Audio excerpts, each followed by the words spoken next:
Major events are seldom without motive. In the American criminal justice system, means and opportunity are additional requirements to establish guilt in a criminal proceeding. In the case of the Mandalay Bay shooting in Las Vegas, however, the motive at the present time remains extremely unclear, if one can even assign blame to a single prime suspect. The lack of clarity also illustrates the dangers inherent in making sweeping changes without a thorough investigation and demands careful, critical examination of not just the facts as they are presented, but even of the credibility of those that provide them. The mass media, especially that which is controlled by major organizations with ties to the New York and Washington power elite, remains as highly suspect as those whom they themselves point their fingers at. They have the means and opportunity, but always question their motive.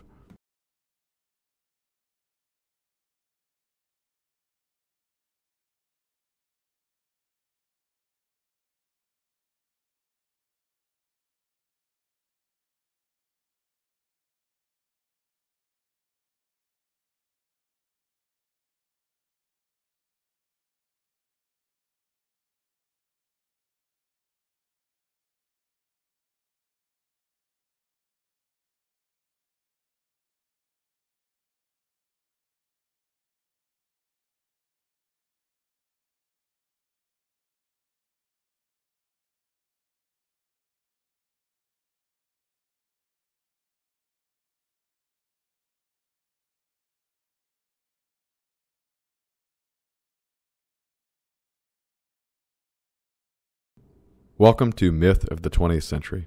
Today, what we wanted to touch upon, because Las Vegas is in the news with the tragedy happening at Mandalay Bay, with at least 50 plus people being killed by what seems to be a single shooter, but we're not clear, obviously, on the details of that.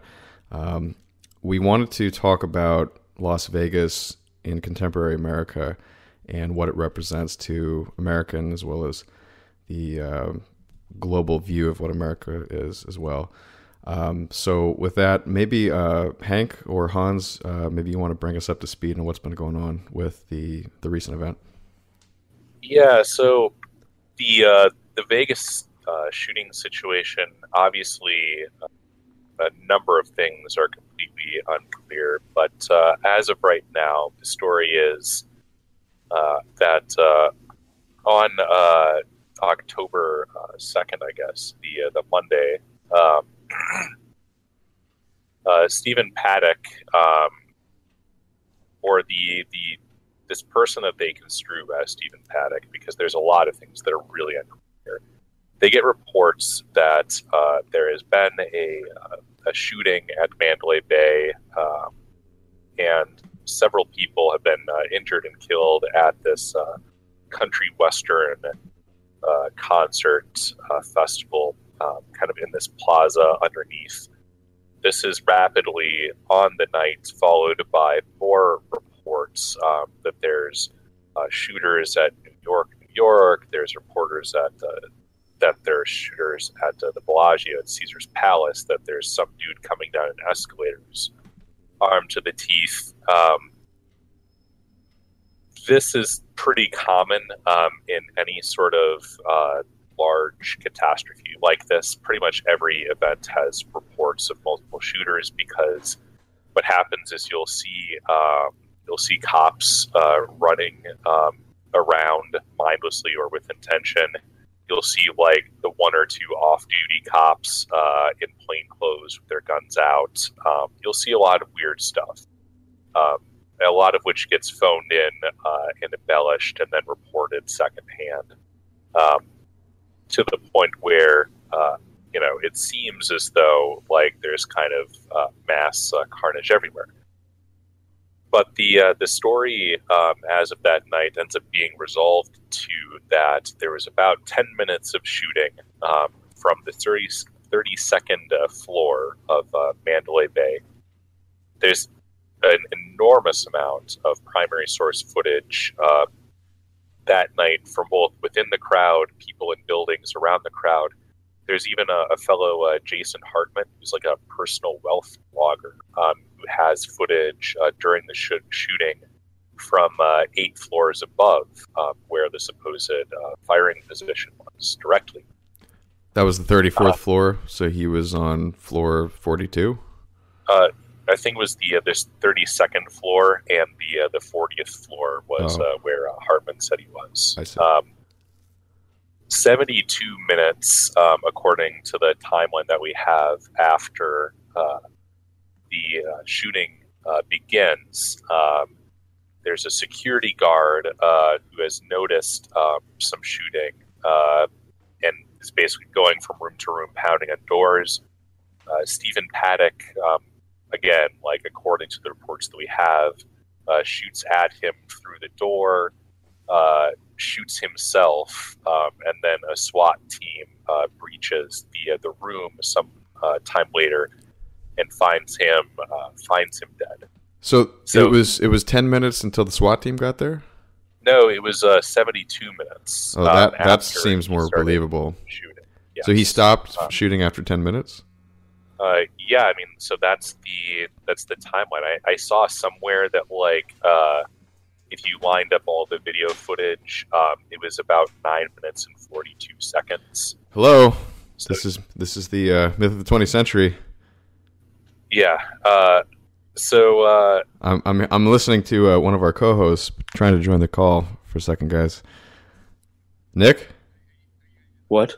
Yes. You want to jump on? Oh, Nick. Okay. Nick's awake. All right. This is an After Dark episode. Maybe we forgot to mention. Anyway, he'll be joining us shortly. He's our Vegas expert. So should we just keep going here, or yeah, keep going? All right. So 72 minutes though elapse until the SWAT team arrives. But supposedly, so as of right now, the casualty figures, I've seen a couple of different counts, but somewhere around 58 dead and almost 600 people wounded, with the claim that there are at least 1,000, probably more like 1,500 rounds expended from... I haven't seen the claims about how many rifles were actually used during the shooting, which I assume they're being ballistically tested right now. So all the victims, they didn't all die, right? But it was they're getting essentially the bullet fragments that are in people's bodies, and then also the ones that hit the ground, and and they're also. I would assume examining which of the barrels have actually been shot, because they haven't released that number yet. I mean, there was 40 plus guns, right? And then the number. So there were 18. Yeah, I thought it was 23 on his person there, and then he had like 19 at home, or something like that. Yeah. Many of the rifles in his hotel room were configured with these so-called bump fire stocks, which basically it kind of sort of sounds like full auto. Essentially, the recoil of the rifle moves the rifle backwards in this stock, which kind of rattles on the rifle, and then as it actually goes backwards, the trigger resets, and then you physically pull the rifle forward, which then causes your finger to pull the trigger.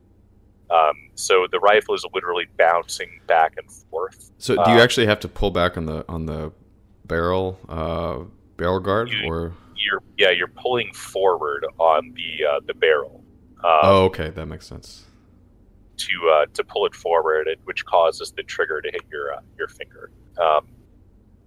So this is sort of the consensus facts as we know them about like the kind of raw factoids, but immediately things start getting really sketchy.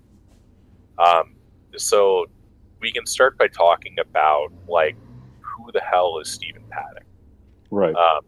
And there are just like basic biological details of this guy that are currently unknown, but people seem to think that he is 64 years old, and that he progressed from being a postal service mail carrier to somewhere or somehow getting a accounting degree, becoming an IRS agent or auditor of some sort, somehow ended up with enough money that he became a successful real estate investor, and was now sort of a semi-retired gambler, flying around from city to city, doing a lot of video poker, according to the claims, and getting a lot of comps from casinos in Vegas. So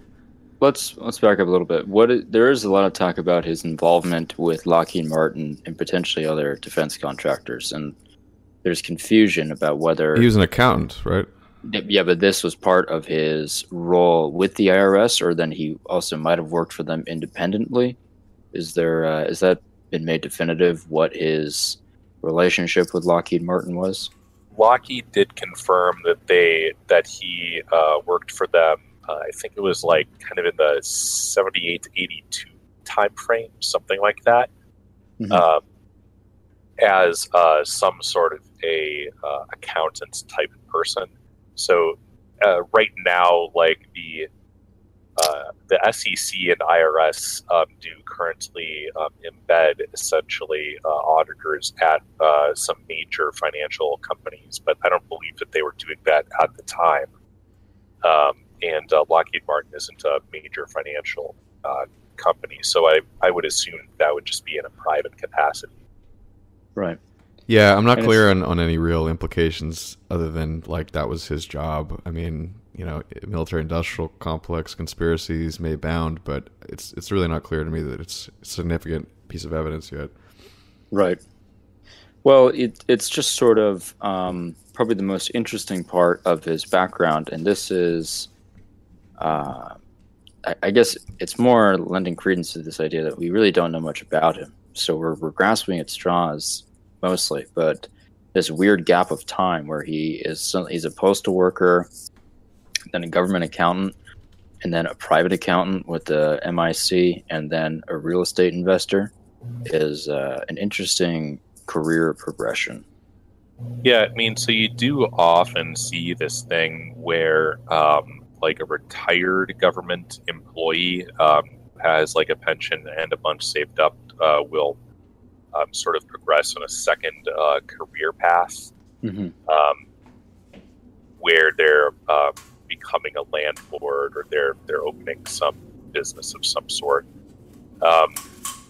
He wouldn't have been old enough to retire. I mean, if he started like carrying mail at 18 or something, he still wouldn't have like 20 years in service.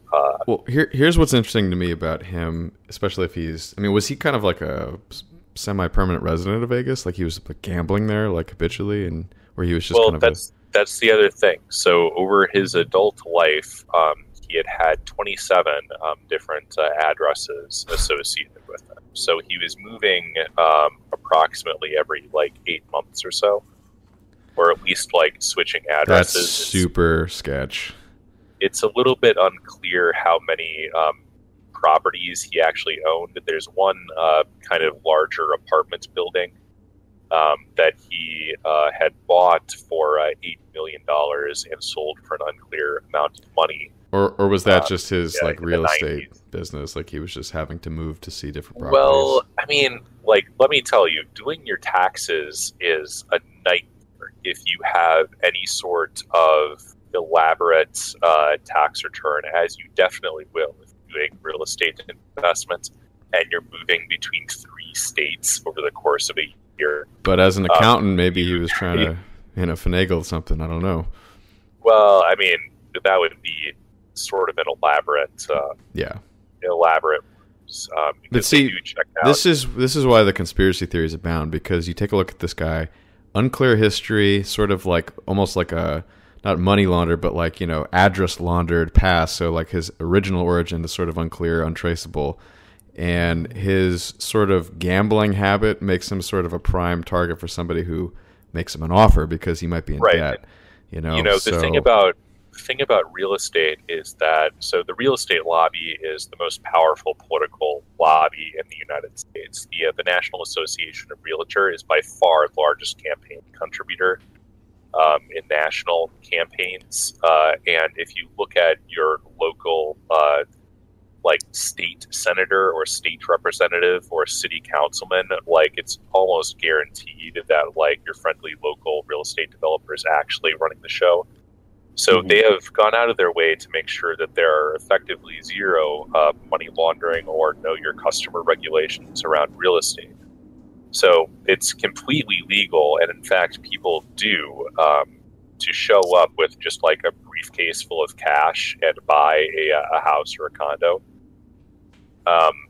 So it's a canonical money laundering route. And of course, Las Vegas and the gambling ecosystem is also a canonical money laundering. So you combine the two of these, especially because, like, you know, real estate investor sort of like qualifies investor. And if you're going to be an investor, you need some capital. And if you're okay, you have some savings, but you're talking about turning whatever you have squirreled away over like a 10-year accounting career, and suddenly you're buying apartment buildings for $8 million and doing a large amount of gambling and travel in Vegas. And he's got like these like Asian girlfriends, and so maybe there's some kind of like weird scheme where there's some dude like Philippines, for example, like where his current ex-girlfriend, I guess, is from, is run by oligarchs. I mean, you talk about wealth inequality in the United States. I mean, Philippines like takes the cake, and so who knows what's going on over there? But I don't know, like some dude like meets this guy, he's some fancy accountant from the United States, like, hey man, like I want to like put some money in the United States. You know how to do it for me? Yeah, I can do that. And who knows? But it's just a theory. Totally, like, you know, depending on how it's structured, could even be completely legal. There's like, you know, people do like hire purchasing agents in the United States to buy property on their behalf. Like I see like, you know, gangs of Chinese people running around doing exactly this. Oh yeah, the entire western coast of the North American continent is becoming slowly but surely sold off to Chinese to pay for the trade deficits of the United States and Canada in some respects, and so at least the manufacturing trade deficits. So the Chinese are like, well, you know, make anything good, but we buy land, you know, and so they're just buying everything because that's like, you know, land is it's valuable and it's especially scarce in Asia. So they're like, okay, we'll buy that. Well, what's interesting about the Philippines is its gateway point for a long time in regards to both the Asian drug trade and the Asian financial markets in North America. So it's curious that and by the by, the Philippines also has a radical Islamic insurgency that's been particularly active the last 15 years. So much so that at one point, Obama had to administer drone strikes to this rogue island in the Philippines that is majority Muslim. And more recently, they've been a serious problem for Duterte. And when he had an armed insurgency on his hands in this island again and had to dispatch his military to defeat them. So this ties into the weird ISIS angles that have been floated, and the fact that ISIS has, I think, doubled down on this notion that he was an Islamic insurgent. They even had... Do they have a history, though, of making or claiming atrocities, even if they're actually not responsible, just because that promotes their message of, like, you know, being powerful and stuff? Right, they do, but more often than not, they turn out to be right. So the majority of times that they've claimed incidents where it's dubious whether or not there's involvement, and later investigation that's sort of quietly admitted is that they are involved. They had some kind of contact with the person, or they administered help in some way. So you can't underestimate these guys when they do tell you that they are working with someone, or that someone was one of their soldiers, especially when they double down. This Right. is one of the first The times doubling that down is the doubling pretty down. indicative. So Because it's one thing to be like, this, like, oh yeah, like this guy probably like slash our guy slash, and then like never speak of it again as the Right. evidence sort of mounts against you. But they've been very consistent. They've been sort of releasing statements ever more embellished over the every couple of days since Right. the attack. well, the most interesting thing is that ISIS released some video earlier this year, I believe, and previous ones, but earlier this year, showing the Vegas Strip as an attack vector. And his cruises to the Middle East, he had a stayover in Dubai at one point. He took presumably it was him who took a picture of his girlfriend Marilu Danley in Dubai. So there is a strange sort of circumstantial connection to the Gulf states, and beyond that, we also know when we get into kind of his strength of his or supposed strength of his tactics, we do know that he was where he had a camera pointed at himself. And I don't believe it's been released if this was recording, if this was broadcasting, or if he had set it up, but it wasn't actually doing anything except just pointing at him. We do know that he is schizophrenic, so well, there's a lot of weird angles to this. Okay, we've had that's what's been purported, is that he's schizophrenic. Yeah, we've heard claims that as they followed up and sort of examined his actions over the course of his stay in Vegas, the claim was that he had showed up to Vegas about 3 days prior to the attack, that he had procured a prostitute who was hanging out with him for at least some portion of this time period, and that she reported that he was acting crazy, that he was saying how he was born bad, and that he was enacting some sort of sexual masochism fantasy with her. Now, bear in mind that this is plausibly she's in a vulnerable position, and it is possible that she is giving a narrative because that's the narrative that is expected or encouraged from her. Right. I wouldn't discount that out of hand. Now, the other sort of people in his life that have been interviewing him, or that have been interviewed about him, this woman that worked with him, last saw him 10 years ago or so, said he was a lovely boss. His brother, who is an odd character in and of himself, but hasn't seen him in 6 months, doesn't seem to think there's any sort of mental health connection. None of the sort of Vegas wait staff, which, Vegas is a city that runs on tips, and everybody basically dresses like a bum. So they have sort of a reputation of knowing their customers, trying to become their best friend, etc. At the very least, recognizing and making a chit chat with them at the bar if they can tell if they're into that. They all say that he was just a fine customer or whatever. Right. So his brother made him seem like he was a genius. So his brother, for those who might be curious if they haven't seen it yet, please go look up an interview with Stephen Paddock's brother. He is just a cartoon character. I don't know what this guy's mindset is or where he's coming from. At first I attributed it to shock, but now I attribute it to something a little bit more malicious. He at one point said, well, Steve made us rich. Steve was the reason why I was able to retire and get this house and this and that. So thousands of dollars of sushi. Yeah, Thousands of dollars. and then you couple that with Cooked!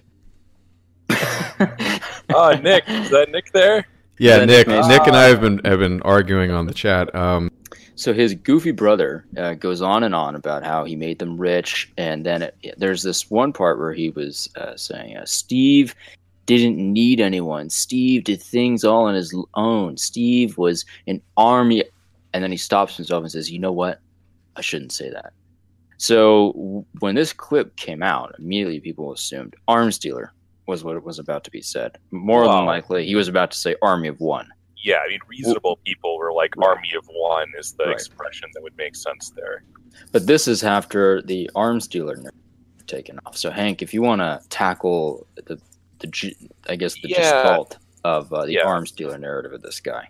So, okay, like, there is a kind of person who is wealthy and has a shitload of guns. Like if you walk into like a random gun shop in like a reasonably prosperous area, like their median customer in terms of who's buying stuff is like a retired orthodontist who has like a 60 gun safe in his garage.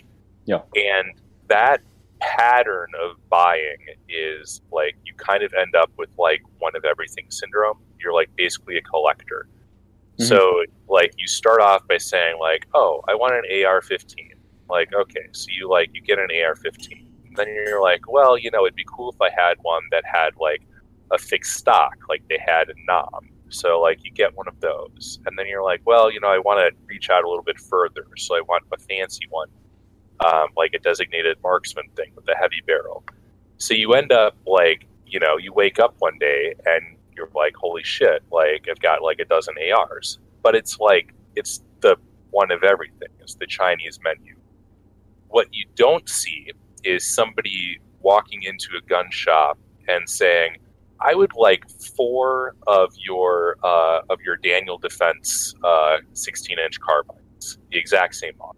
Just give me the 4-pack. Like, nobody does that. The only people who really end up with, like, you might have, like, 2 of the same thing if you're doing, like, competitive shooting sports and you have, like, a spare for in case something breaks, or if you're concealed carrying and you have a backup in case something breaks again. But having... he had 4, I believe, according to reports, of the Daniel Defense carbine and 3 of the Fabrique Nationale model AR-15, which is like odd to have. Like, if you're literally just planning on shooting a bunch of people, you don't need that many rifles. Like, you just change magazine much faster to drop magazines than it is to like over, pick up a different rifle, get comfy, adjust your sight fixture, and then start shooting again. You just want to press the button, drop the mag, put the other mag in. So that... Why are you even shooting in the first place? Well, I mean, that's where like the oddity of that situation comes into play. So this is where this idea that I've seen it hypothesized that this was some sort of a arms deal gone wrong, where like he was intending on selling these rifles to some other party who shot him and then for some reason committed the massacre. Or that this was part of some sort of a sting operation gone wrong, sort of a Fast and Furious type entrapment of ISIS or cartels or God only knows whom. So, I mean, that isn't like the least plausible read on this. I mean, you would expect that if this was an attempt to try to trap some third party, that there would be like people observing this, and like now you're positing a much more elaborate sequence of events where like you have like a room full of FBI agents next door that allowed this to happen for some reason.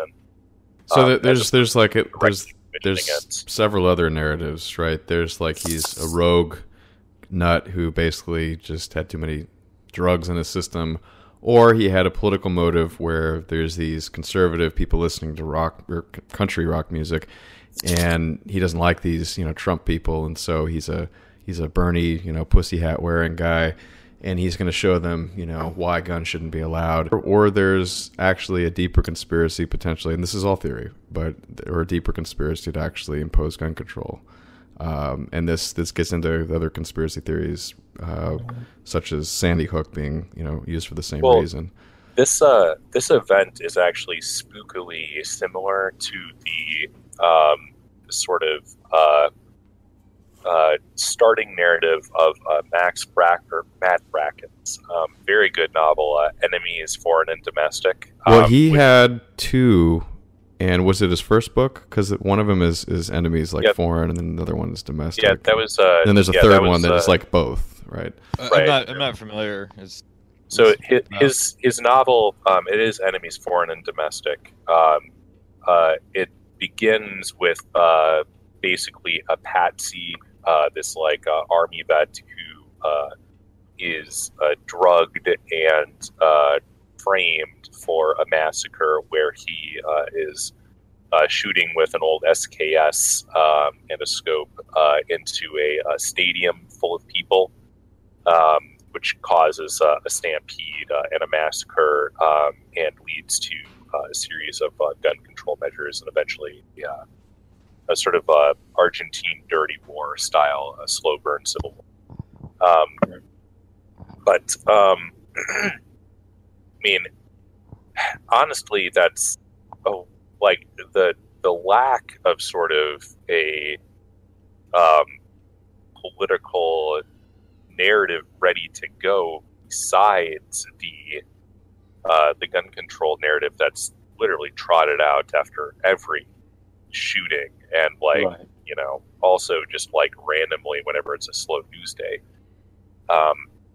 Did you see the New York Times map of political support for gun control vis-a-vis Trump support? Trump election. Yeah, it's like on the one hand they they make these fucking appeals oh, it's time for us to rethink this again, and on the other hand they openly admit it's okay, yeah, this is a partisan issue. Right. Yeah. And it's particularly ridiculous in this context because if the surface story is true, this guy was a wealthy real estate investor with several $1 million in the bank. He literally had enough money to set up a perfectly legitimate machine gun manufacturing company. Which, Right. he passed all of the existing background checks. There's evidently nothing. Why didn't he to have back just up. a machine gun? Because you can get one in That's Nevada. the other question. But what you're saying is that if they were honest, they would be asking not for gun control, but for boomer control, right?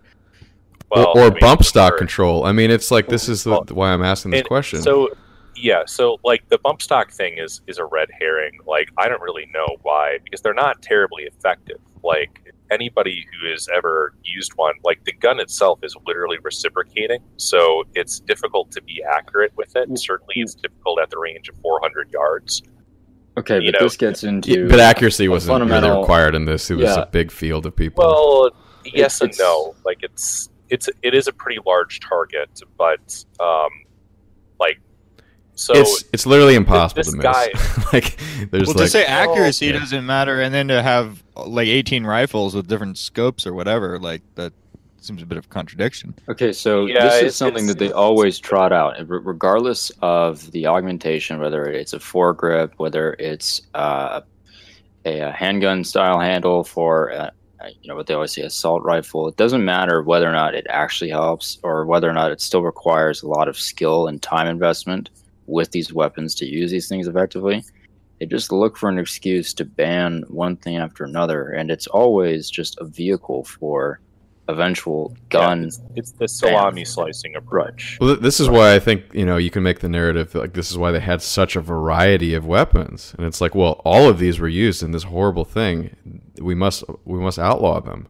Right, it's an orgy of evidence. That's what I would call it.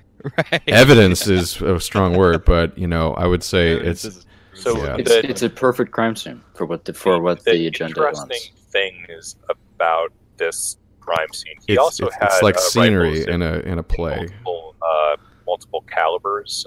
He had at least one 308 rifle that I saw in there, which would be used for longer range.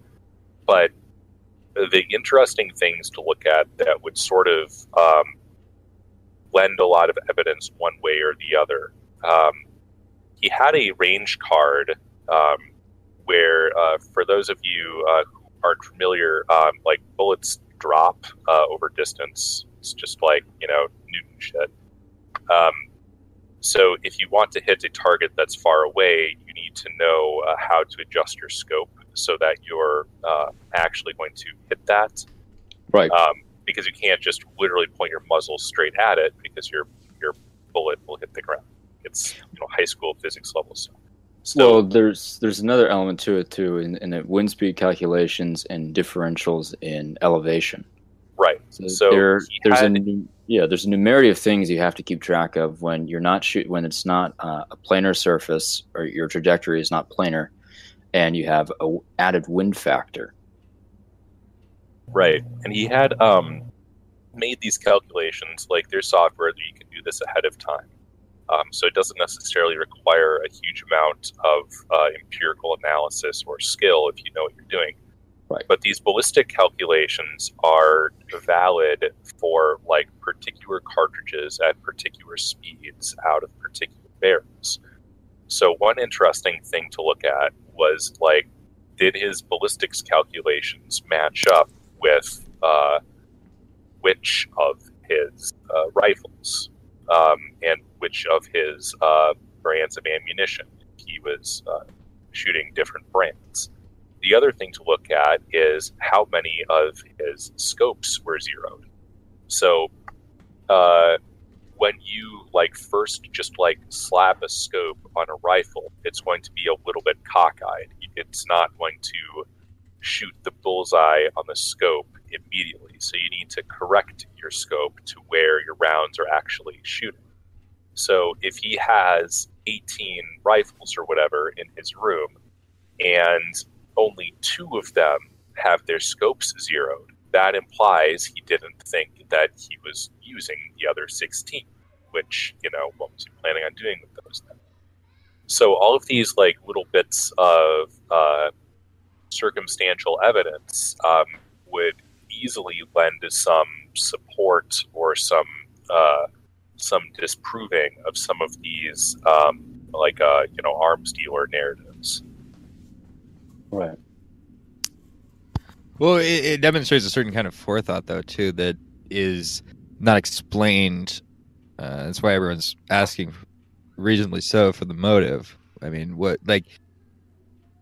calculations and things, the kind of planning and forethought. And if you're talking about firing off 1,000, 1,500 rounds, that's literally an hour and a half just loading magazines.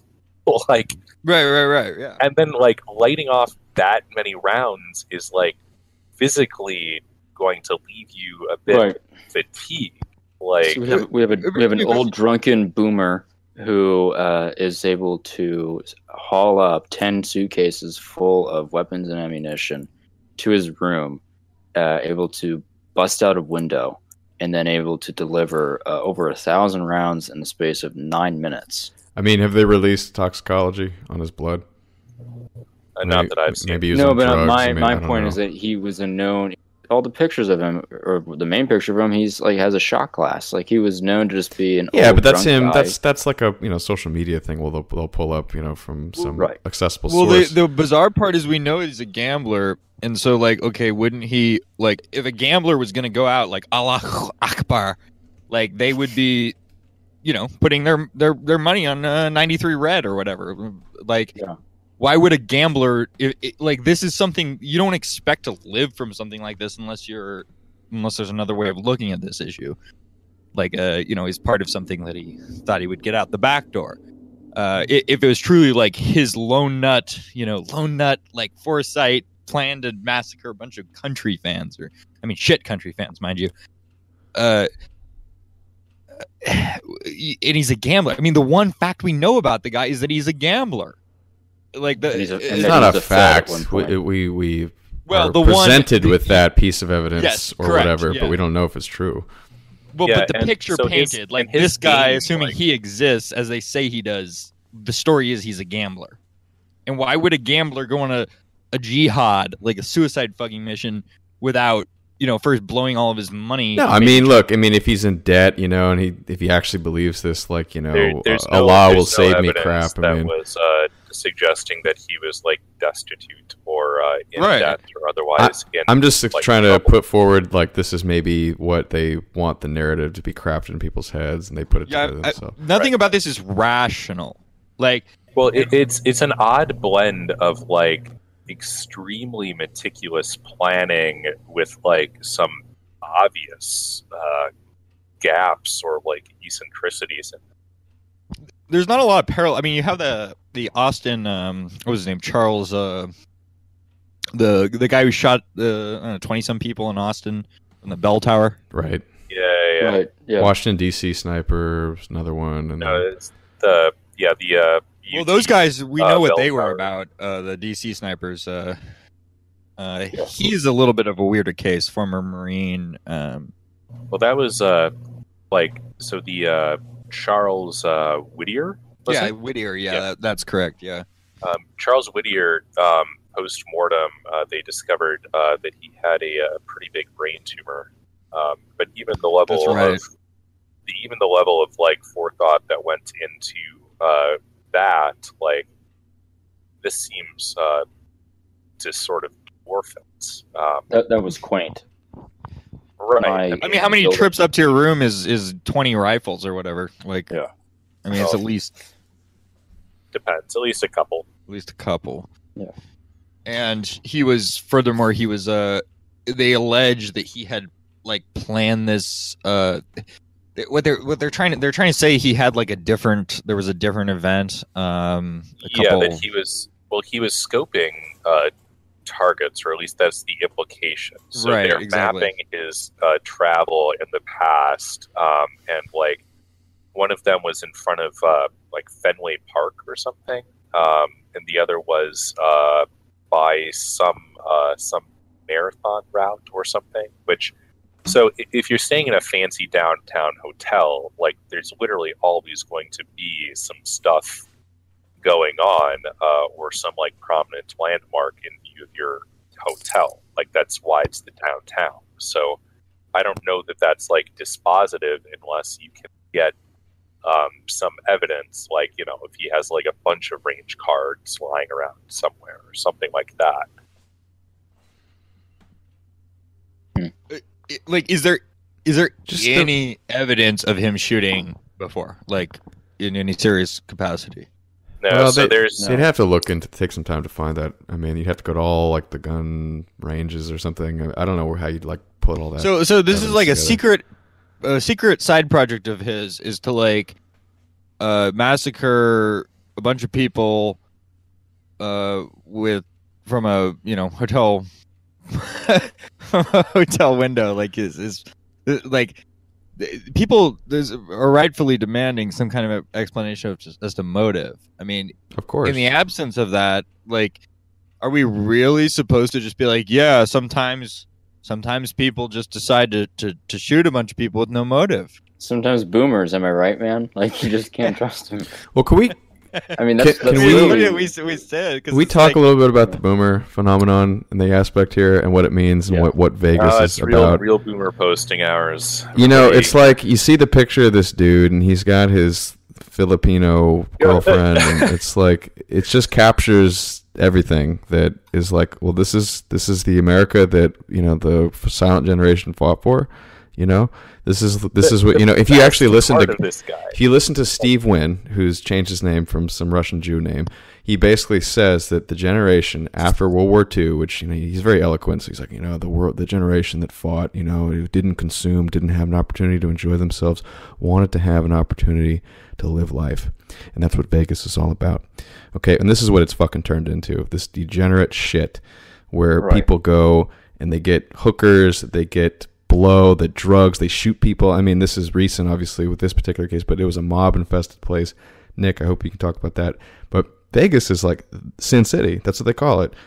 And it's the satanic crap, you know? Well, that's my immediate, like, when we talk about, I mean, personally, I'm kind of just memeing on the boomer front. Like, I actually don't find that to be a satisfactory explanation. No, it's not an explanation. It's just, No, I know, it's but like, it gets in your face. It's like, this is the guy I know. who's supposed to be saying. the leading generation at the moment, and this is what we get. It is hilarious. That's what makes it funny. I mean, in a obviously darkly comedic sense. I mean, you guys saw like the somebody like Photoshop like Bill Mitchell's face onto this guy, and it's like this is basically what's on everybody's mind. It's like this is the retard generation.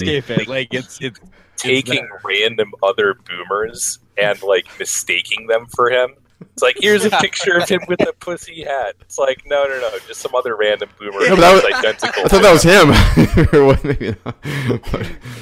Well, okay. Fact check that, this was our mutual friend of our show had two theories when this first started coming out. One was that it was isolated boomerism, right? So it's another isolated boomer with no kids, no real family. Well, we say again because the Steve Scalise shooting was this like boomer Bernie guy. Yeah, that's something worth mentioning, Adam. Yeah, the Steve Scalise shooting is so probably Go ahead, Hans. Though so that this was one of the narratives was isolated boomer, kids, no real family, a dubious connection to his brother and his mom. Just had a lot of money, nothing to do with it, and he's going down to Vegas and trying to feel something. The other theory is that there was a long-term op in the works for gun control measures. And this has been floated on a few forums, so we can't really take credit for it, but the gist of it is that this was planned at least years ago for the inevitability of a Hillary win during the 2016 presidential election. And that this would be used as sort of the final impetus for a massive gun confiscation that the Democrats and a lot of the powers that be have been seeking for a while. Interestingly, a lot of Republicans are on board with more gun control now after this, particularly Paul Ryan. So it seems pretty clear to me that if that theory is somewhat correct, that this was on some level a long-term op. Paul Ryan, who would have still probably been Speaker of the House, a Republican-controlled House with Hillary as president, would have been willing to work with her for gun control measures going forward after this horrible massacre with all these weapons that we just can't let people have. So I find it credible because we do have examples where there are there were prepackaged media narratives that were like clearly designed to support prospective Clinton policies post-election that were just kind of discordant. So the most obvious example is the whole fake news thing, where like the intention was that like immediately after this campaign of victory by Hillary Clinton, with all of these horrible people spreading all of these nasty rumors about her, that we can't allow this whole internet thing to remain uncontrolled. So we need to somehow vet or license or otherwise censor places like 4chan or Infowars or what have you, like any contrarian media networks, which seems to have also kind of blown forward into the recent kind of otherwise inexplicable campaigns to use like the domain registrar system as a form of censorship. Right. Like it's unclear why these battles keep getting picked. They don't seem to make tactical sense, but they sort of would in a different context. And the nature of these things is that because they take a fairly long time to like make sure that everybody's on the same page, and you can't necessarily just like switch off everything that you've been trying to give people reasons and incentives to do. Right. So these tactics don't necessarily make sense, but if you frame yourself in the mind that this is a long-term strategy for a more gradual clampdown, societal-wide clampdown on the American population by the system, so removing alternative media sources, removing the ability to create new websites, and removing the ability for Americans to arm themselves, it suddenly starts to make sense why at least certain narratives are pushed, even if this wasn't necessarily planned, why there's this media paradigm around this event and other events, and they start to string together very nicely towards what I think John Podesta said in one of the leaked emails, is that the plan to just make Americans more complacent and dumb. Yeah, like, so that narrative, like, the specific application to this guy, like, this guy in particular has a shady enough background that you could hypothesize that this guy either had some government contacts or was perhaps doing some government contracting on the side, perhaps moving money around for some faction or another. But that doesn't really explain, like, how he ends up dead at the end of it. Like, I mean, it would require... Very convenient. Well, of course. But, like, you know, his existence as a patsy sort of isn't necessarily reinforced by, like, the shadiness of his background. Like, if anything, you would expect that, like, if his background was implying that he was in some sense a serious actor, that he would not be so foolish as to let himself be put in this position. Right. Well, what's interesting is that we know now he had contingency plans for the night going forward. He had an escape plan, and he had other attack vectors that he wanted to pursue after he was done at this specific location. Could you elaborate? How do we know that? I mean, I should say we don't know that. This is what the authorities have made clear several times now, that they believe that they know for a fact that he had several cameras pointing outside the hall. Now, it's not, I don't think they were recording. I think that he had a way, or he thought he had a way, or maybe he did have a way and hasn't fully divulged, of just viewing an active feed between those cameras outside and inside of his room to determine when SWAT would potentially breach the room or when someone would come out. He had several small arms fire weapons. You know, he had handguns and shorter rifles that he could use in a close quarter situation. So it makes sense that he at least planned for some kind of long-term altercation with law enforcement or whoever. Beyond that, the authorities seem to be pretty sure that he had an escape vector. His escape vector was to somehow go down back to his car and leave the scene, because it did take them 72 minutes to locate where he was, what room he was in.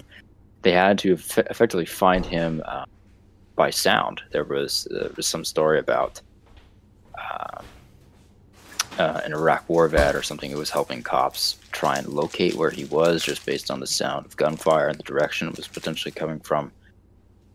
Now, what we do know, there was a Reddit post from someone made by someone who was inside the hotel when this happened. Effectively, what happened was, as soon as the shooting started, the hotel went to lockdown. Elevators locked up, staircases locked up. The key card that you would use as a guest didn't work on anything except your own room. And presumably, this was triggered immediately by someone in the building. Maybe as a result of the window being broken, or as a result of something else. But it seems pretty clear that there was very little time between the shooting happening and the hotel locking down, and then the security guard attempting to confront him from the other side of the door. Now, they also think that he had other attack vectors. That I haven't seen too much more elaborations on that. Maybe there has been some, but they do seem to think that this is, in his mind, the way he was planning it, and it may have been ridiculous and not have worked, but he seemed to plan for a multi-stage attack on Vegas. Well, he had 50 pounds, I believe, of tannerite in and his... ammonium nitrate. He had ammonium nitrate in his car too, right? Well, so tannerite, for people not familiar, it's a brand name of a reactive target, is the polite term, compound. It's Right. basically a mixture of powdered aluminum and ammonium nitrate. Right. It's not explosive per se by itself, but if you hit it with a rifle bullet, hence reactive target, it'll kind of do a bang. It's not very If good you as hit an it, if you hit it explosive, hard, but- doesn't have to be a rifle, right? But just something. You know? well, harder than you could with like a hammer, for instance. yeah, not, but you could take a pistol, you could take a shotgun, probably. I mean, something would just pop it off, it's- right? It has to be a rifle. I don't. Pistol rounds will not set it off typically. Huh. Like you need to be usually at like 223 levels of energy or higher. But you can, like, you know, a good afternoon YouTube waste of time is to look for you know, tannerite exploding fridges. It's basically used by rednecks to explode cars with on their back 40. But the point of this is that, you know, it was left in his car. And not in any sort of time delay capacity. It's possible that the ammonium nitrate that they were talking about was just unmixed tannerite. And it's possible that he was planning on, for instance, parking the car somewhere and trying to trigger the tannerite, or that he was planning on depositing the tannerite and exploding that later. Yeah, I mean, couldn't he have done? I mean, what was the final casualty count? Is like 50, 58. 58 dead, like 500 plus So wounded. let's speculate. Like, so if he was to take a car, or I don't know, a boomer fanny pack, you know, packed with A explosives. rascal scooter. Yeah, exactly. A golf cart. Yeah, golf cart. Like if he had loaded a golf cart, Wearing a Hawaiian shirt, of course. yeah, of course. Like if he had, wearing a Hawaiian shirt, packed a golf cart, you know, to the hilt with explosives of some sort, drove it into the ironically boomer-friendly music festival, and detonated that shit. I mean, what kind of casualties? Like, you could easily Well over 100. Well over 100 dead. Yeah, Well, I mean, you would have to get it in, which, like, one of the problems from what I understand with the venue is that Couldn't he the throw it from his exits window? are pretty- Is my point. It's like, if he wanted to kill people, like... Well, it's not like he had grenades. yeah, or, could he like, have mortar lobbed rounds. hammer? Like, right, it's- grenade. Yeah, I understand those are hard to get, but it's like he could look stuff up. I mean, he can make something blow up, right? I don't know. What I'm ultimately getting at is, like, if he set out to massacre as many attendees of some country music festival as he could, like, that was his purpose, and he was able to execute this, as they allege, with a clear-headed foresight, you know, including mathematical calculations, planning, etc.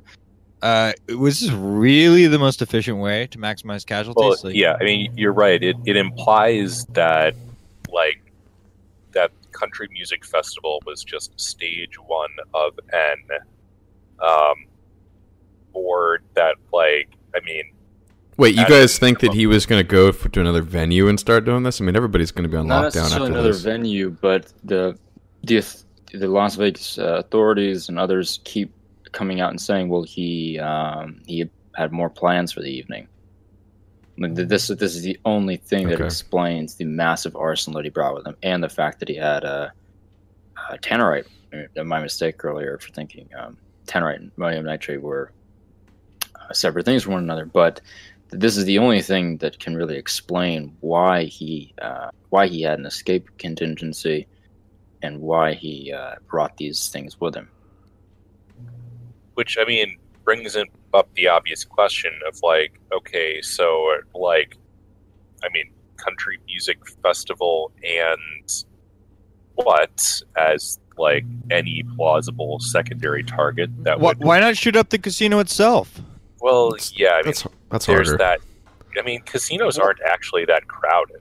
If you've ever been to one, like there's usually like little mini crowds around tables, but they also have like security there ready on a moment's notice. But we Right. can agree that like murdering random people for no particular reason is completely irrational. No, no. See, I think you're asking the sort of lawyer question, which is like, okay, like tell me why this happened, and he gives a shitty answer, and that leads you to the next question, which is, okay, actually, why did he do it? Actually, like, what is the real reason? And Yes, my I mean, theory is, ultimately that is what I'm asking. I only Why see. did I don't know. We've all talked about the many theories, but in addition to the gun control one, which to me seems somewhat plausible, they could also say, oh, because it was an open venue like this, we need to have more security. We need to have more TSA shit. We need to have more security. Well, it should. I was going by Yeah. a big venue recently, and I saw Right. these security gates that they had set up in front of it, and I'm like, this shit wasn't around, 20 years ago. I mean, it's creeping, I'm old enough creeping, to creeping, remember being able creeping. to fly without being subjected to the Soviet Well, treatment. So I've seen that 4chan post too that like posits that like this is part of some scheme to like sell metal detectors and shit, and I don't find that remotely credible. Like the sorts of companies, like any company, is like risk adverse. Like that's like, like Tylenol is gonna like put fucking AIDS into the water supply so that everybody is slightly achy all the time and like has to buy fucking Tylenol. No, I don't actually think a metal doesn't- detector company did this. I just think that it's more plausible to say that, the security state would be very happy Right. if this happened. So, can I make a point that Yeah, security state's always prime suspect. this security apparatus that you would construct at these events actually makes it more challenging for people to get away from elevated automatic gunfire, right? So if you look at the parameters of the target zone, it was effectively a kill box. People were trapped in there. They couldn't get beyond the barricades. You had people flinging themselves over the barricades, taking gunfire at some points. It was way too crowded. It was contained. And the security guards were just more bodies to either be shot or to trip over or to trample you. If you had an open air, totally open or mostly open, boundary open air event without these small perimeter constraints or these high perimeter constraints, you could have had people running away much easier from this kill box. The other weird thing is that when people feel like they're trapped, you saw them all just sort of start getting on the ground and ducking their heads, and start running as soon as the gunfire started again, which is the last thing you want to do. But they didn't really have an option. There was no easy way out. There was no easy access out of this particular kill box right in front of the stage.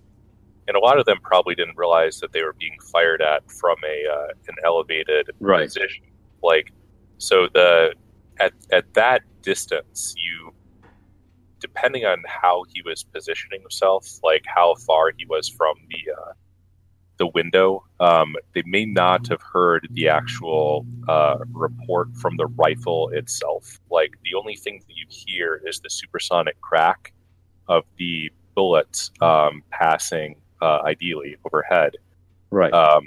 Which doesn't necessarily give you the best idea of where it's coming from.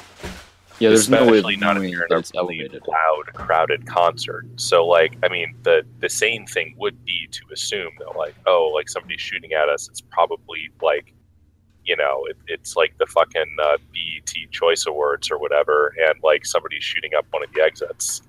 In which case, getting down would be a great thing to do. So here's another thing to keep in mind. At this event, before the shooting started, there was an incident that the event security had to get involved in. Ooh, spooky shit here, guys. Yeah, this is the spooky stuff. Is this the hot Laura Loomer hot take about ISIS? No, this jihadis? is actually spooky. So here's what happened. That night, as things started to die down after they'd already breached the room and after they had confirmed that Paddock was dead and so on, a clip gets posted on Twitter, and it's of a young woman talking to a local reporter saying, we were involved in a little altercation when some woman and a man she was with walked up to us and said, "You're all going to die tonight," and then was escorted out by event security services. I don't know if the status has been resolved on who was that, who that was. The rumor saying that she has inside sources telling her it's a Muslim or which something is just like that. not true. Well, yeah, and even if it is, even if it was a Muslim, even if it was a Muslim, said the same thing. right? So the whole thing is bizarre. Now, if you really want to get conspiracy spooky minded, predictive programming and frankly just sadistic messing with people is something that these higher level operations typically contain. So it does speak to something more than just angry boomer with a lot of guns going nuts. Now, like if you've ever walked around like the Vegas Strip, this was like a Monday night, so it's not peak, but I guess there was a festival. Like, you see a lot of weird shit on the street. There are Right. it's very dystopian. You see these like busted 4.5 foot tall Guatemalan chicks like passing out flyers with like a selection of whores on them. Like, you've got like gangs of black dudes on like rascal scooters, like drunk off their asses. Like, They used to have like newspaper particular stands full of like porno. I mean, this was before the Oh, yeah, internet I think that- got big, but it was like I remember that. Yeah, now they just have like the stickers up in all the phone booths, but like it's not out of the question that you just had some random schizo or like somebody drunk off their ass like that, like was just walking around threatening random people. Sure. It leaves one sort of dissatisfied, especially if like you can't find this person. But Right. Because presumably what happened was the event security services just escorted her out and told her to get lost. yeah, it's like you need to get the fuck out. So like, Right. I mean, the event security people, like, a lot of these guys are kind of long term, and they deal with like a bunch of the same like problem people. So one would wonder if like, do any of the security people remember this chick and this dude? Did they recognize them from previous altercations or whatever? Right. But I mean, like, the frustrating thing about all of this is that you have like these little bits of the story come out in drips and drabs, but like it's completely swallowed in terms of coverage by just this drumbeat of like, but this is the time we're gonna get a gun ban, right? Right. Well, you have the New York Times. You have this conservative Bret Stephens at the New York Times basically saying it's time to repeal the Second Amendment. And, of course, this falls mostly on deaf ears. I would say that a large portion of the American population is effectively inoculated at this point to gun control rhetoric. Yeah. And just ignores it. Just ignores it. It's hard to see how an event like can actually change, as the New York Times self pointed out, as I mentioned earlier, with the partisan mapping of support for gun ownership and gun control. Like, who is going to be convinced? Like, it's like, oh, okay, now I support this. Like, I don't. I mean, it doesn't. I don't know what the breakdown is, but there is a significant portion of the population that makes people less trustful now of the system or anything, Right. or anybody else in society for that matter.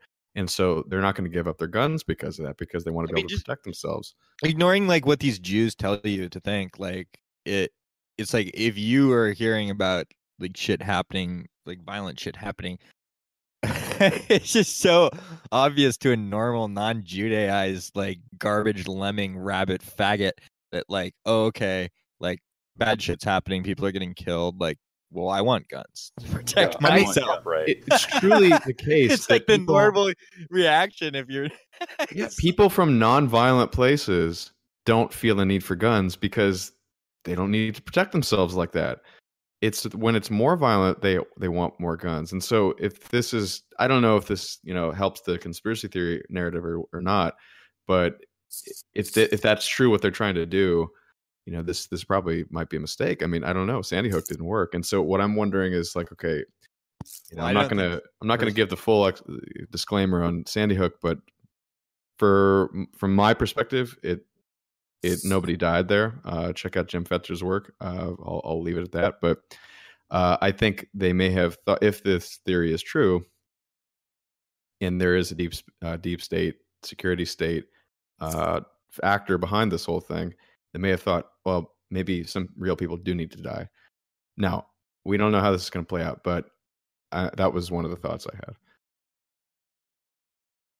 But there's a general formula that is emulated every time that there is a mass shooting event, and a mass casualty event involving weapons. So there's always there's a call for repealing the Second Amendment or significant clampdown on gun ownership.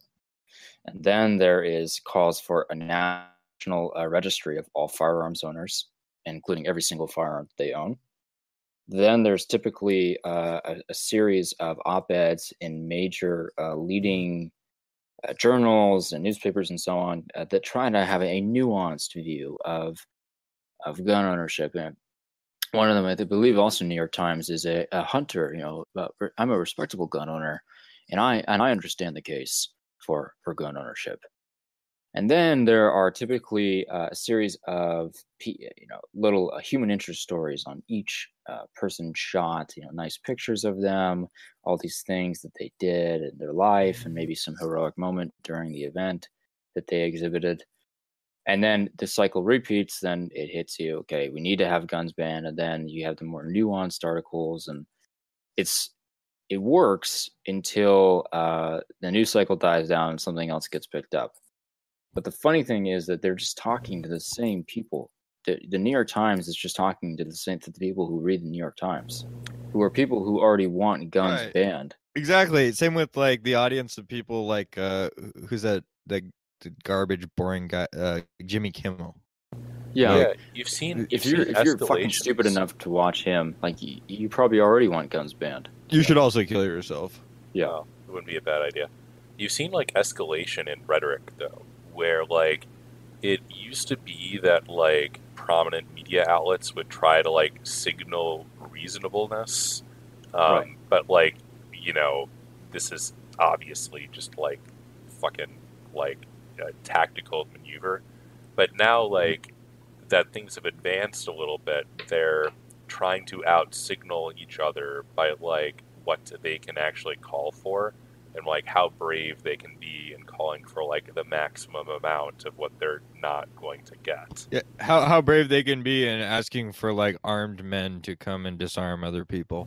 Right. I mean, like it's the obvious fucking element. And do you know much about the anatomy of the Australian, like how this happened in Australia? Yeah. So I mean, Australia, like the mechanics of what happened in Australia was they had like a this school massacre, this kindergarten or preschool massacre. Yeah, exactly. At which point they had basically a mandatory confiscation measure of like effectively all semi-automatic civilian firearms. Of course, since then, their murder rate has increased as well as their firearms homicide rate. If you look at the most recent data, because like surprise, surprise, like these measures are not actually effective. Like even when you're a literal goddamn island, like they're not effective in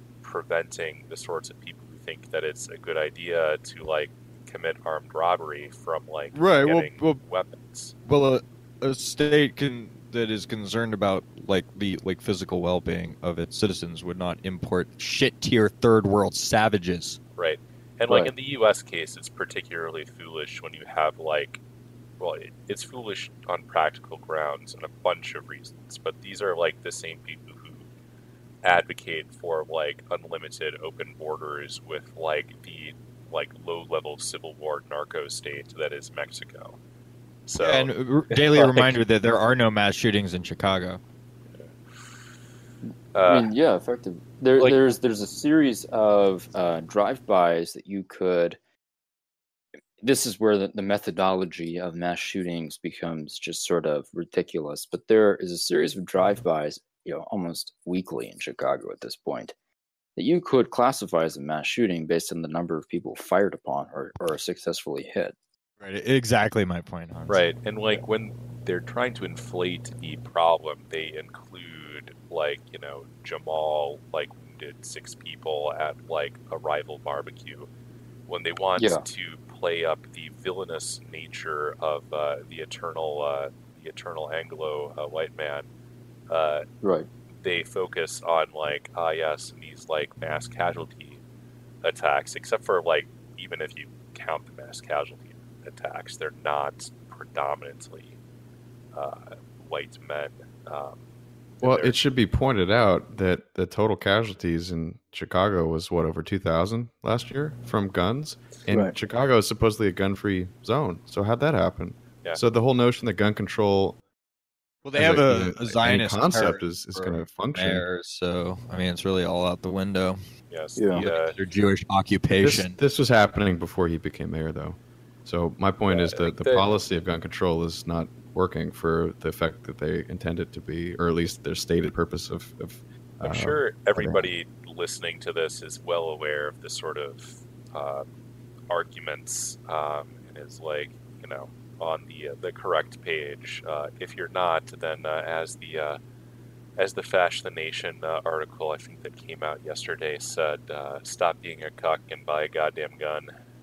Yeah. I mean, all we have to do is look at Europe currently and the endless machinations of the Uyghurs in Xinjiang, China, to know that even if you get rid of the guns, you're going to have acid attacks, knife attacks, and car attacks. And truck improvised attacks explosives. Yeah, truck attacks. I mean, in Xinjiang, a couple of years ago, over 50 Han Chinese died in a single incident when a marauding group of Uyghurs attacked them with swords and knives in a subway station, and effectively butchered hundreds of people, and 50 died. And they've also managed to detonate improvised explosives at markets, killing dozens. They've managed to steal police guns and use them. They've managed to burn people alive in trucks or cars and throw riots occasionally. And with what we see in Europe, it's lorry attacks, or it's knife attacks, or it's now this acid bathing treatment that you get, which doesn't always kill you, but it ruins your life effectively. Yeah, I mean, these sorts of narratives are they're trivial to pull apart, and honestly, the time for argumentation is over. Engaging with these arguments that are continuously made in bad faith. Literally the first calls for gun control were made before the bodies were cold, before there was any idea of who this guy was, what his background or motivation and was. Simultaneously, these same people are what fucking guns he was using. So I mean, you see some of these people gloating about the kind of people who were killed. It's pick one, faggot. Gun control, or it's like your crocodile tears about oh yeah, you really care that a bunch of white country fans were massacred. I'm sure you're losing fucking sleep over that shlomo. Well, you saw the article. I think she was fired or let go. Where that animal Hebe. Yeah. Uh-huh. Yeah. Well, she said she can't really feel sorry for these types of people for losing their lives. I think that's roughly what she said. Yeah. Get in the fucking oven. I can say something about her too, man. Yeah, the only response to these people is sure, grab the guns, bring 6 friends and a pine box. Right. Go ahead, go ahead, try it. The logistics of a gun grab in the United States would be actually hilarious to see unfold. Oh, it would be Yeah, as like a political scientist, I would like pay good money to see like how that played out. Because very quickly you would have local sheriffs across the United States pleading with the feds, saying, if you come into this area, all of you are going to die, and it's not because of me; it's because the people in my region are locked and loaded. And the second they hear someone's coming, they're getting in high elevation positions. They're putting on their camo, and before you even get to their door, you're going to be taking fire from every direction. This is just not going to go. This is the same. This is the same like kind of person who like actively like, there's no gun registration in Tennessee, but I'd just like y'all to know that I've got a 50 cal and a caseload of armor-piercing incendiary. I also have a 4-mile long driveway, so come at me, faggots. I also have improvised claymores right behind my front door. I mean, the watching this unfold. In that particular case, we don't recommend any illegal manufacturing of IEDs, of course. Please don't make IEDs or do Well, this is rhetoric like on our part. The instability in this country is like increasing to the point where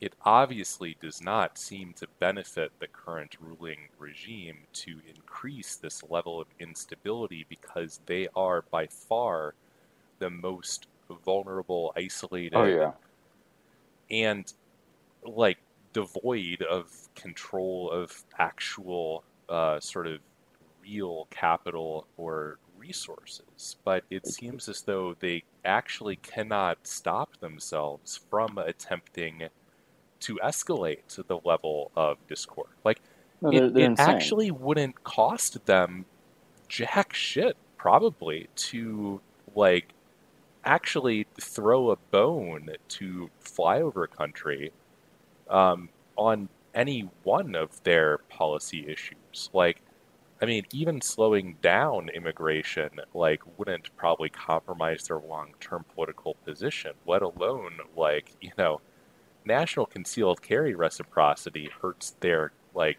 governing coalition, not one iota. Right. Yeah, it's an interesting point, Hank. I mean, and also at the end of the day, like, the U.S. government is, it's a tyrannical cancer, and people who, I was hearing, was it Morning Joe, that weird guy. The guy who killed his intern. Yeah, the guy who murdered his intern, married his co-host, is like having an affair with Zbigniew Brzezinski's daughter. Like, fucking what a weirdo. But anyways, like he was like talking about how, the real truth, like what people tell me, I'm hearing it from people. Like, they tell me, Joe, the real reason that we don't want to give up, the real reason what it's all about is we're worried that the government's gonna come on us, and we're gonna have to shoot them. It's I'm sure people walk up to him all the time and are like, can I just be real honest with you? Exactly. It's like, like, this is the like stereotypical, like, yes, as a wise cabbie once told me. Like, I mean, but my point is, like, the time for like shooting the government, so to speak, is like yesterday, like several yesterdays ago. Well, I mean, they don't, if they're really like, it does show this sort of their mental, it shows their insanity, because you already have a cowed population. You already have it's these same people who, funny enough, will shoot you if you try to take their guns. Like, they're also willing to put up with all kinds of other indignities. They're willing to have their children taken from them and sent into school like an incredible amount to like actually like cause a armed revolt, like empirically, unless it's 1798, in which case it's like 5 cents a gallon on my homebrew whiskey. I'd rather overthrow the federal government. Right? Yeah. That was my ancestors. They're exactly what they did. God bless those guys. Yeah, I don't think. Wait, what was it over the whiskey or the tax? The whiskey rebellion. Well, the whiskey. It was a whiskey, but you also keep in mind whiskey was a major barter commodity. So there's an old Stefan Molyneux talking point, which that he is very useful in disarming liberals. And I was saying, well, you're not actually anti-gun, aren't you? You're pro-gun. And, you kind of lead them down this path. Well, what do you mean I'm pro-gun? Well, you want men with guns to go take away guns from other people and centralize guns. So you are very pro-gun. You're very pro-violence. You just want only one group of people to be pro-gun and pro-violence and have the guns. So in that sense, you're not anti-gun, and you're not really for gun control. You're for people control, and you want a select group of people to not have weapons. In the most this actually fashion. Right. So this you're not anti-gun. You're anti-glam. You can parse out the Lulberg nonsense from this, and actually find a good argument in that there is to postal liberals who never even left the metro area they were born in. And they have this sort of notion of a bunch of people living in huts or farmhouses with giant armories in their basement across the country from Los Angeles to New York City. And the truth couldn't be, it's a far more diverse set of talents and weapons, and minds would be their opposition. And you're right, like they don't know when to stop. They don't realize where they're pushing people. We can say that this is not maybe this wasn't an operation. Maybe this was just a crazy boomer who decided one day that he hated country fans, or the wall told him to go shoot people. Whatever. What is really interesting is the system's response and utilization of the crisis. And they just can't help themselves. They're gorging themselves on this opportunity to go bully the Heartlanders once again. And at some point, it's not going to work. At some point, someone is finally going to stand up and say, "Fuck off." And if you disagree, come and take them. Every time our country stands in the path of danger, an instinct seems to summon her finest first, those who truly understand her. When freedom shivers in the cold shadow of true peril, it's always the patriots who first hear the call. When loss of liberty is looming, as it is now, the siren sounds first in the hearts of freedom's vanguard. The smoke in the air of our Concord bridges and Pearl Harbors is always smelled first by the farmers who come from their simple homes to find the fire and fight, because they know that sacred stuff resides in that wooden stock and blued steel, something that gives the most common man the most uncommon of freedoms. When ordinary hands can possess such an extraordinary instrument, that symbolizes the full measure of human dignity and liberty. That's why those 5 words issue an irresistible call to us all, and we muster. So,